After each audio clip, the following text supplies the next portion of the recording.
I recently heard a story about some sunflower seeds that were thrown during a fight at a baseball game. I realized that I've never actually done much research on sunflowers, so I looked up more information and was surprised to discover a couple of interesting facts. For starters, the sunflower doesn't actually follow the sun from morning till night like I had always thought. Instead, it sets its leaves to receive the sun in the east and then only partially follows it to full mass overhead. The sunflower then prepares by positioning itself again towards the east. In other words, it never fully looks to the west. Which leads us to lesson number 1.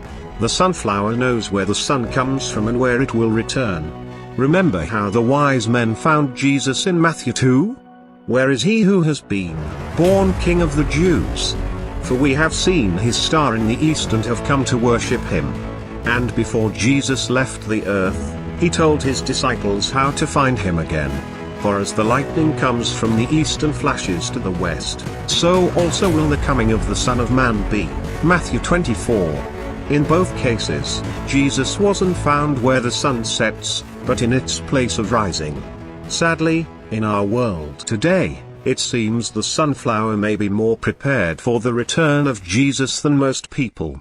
It is said in Isaiah, "I am the Lord, and there is no other, there is no God besides me. I will gird you, though you have not known me, that they may know from the rising of the sun to its setting that there is none besides me. I am the Lord, and there is no other." I believe God intended for this clockwork, from the rising of the sun to its setting, to give us a vivid picture of how to live prepared. When we rise in the morning, our thoughts should be on the Lord. As the day continues, our thoughts should never wander far from Him.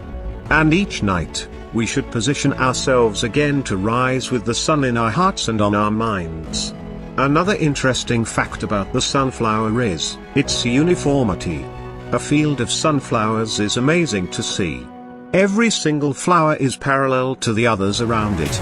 Lesson number 2 is that, because of a central focus, sunflowers stay unified in purpose and position. The Bible says, "Behold, how good and how pleasant it is for brethren to dwell together in unity." In other words, it pleases God when His children are unified in purpose and poise. And their world stops to see it. Just like a field of uniformed sunflowers catches our eye, so does a group of believers united together. There is another type of sunflower, however, that are simply wild. They are often found on the side of highways or in fields of corn or wheat, and labeled as weeds. These wild sunflowers still look for the sun, but not together. One is facing up, and another is facing down, while a few others are off in la la land just blowing in the wind. Does this sound like people you know? The wild sunflower looks like the real deal, but watch its pattern of living and you'll soon see the difference. The same is true for Christians. Paul said, "Imitate me, just as I also imitate Christ." If we could keep this goal in mind, the world would be amazed. The bottom line is, we can learn a lot from nature, God's created world. So remember, stay mindful of Jesus and never get distracted from your purpose.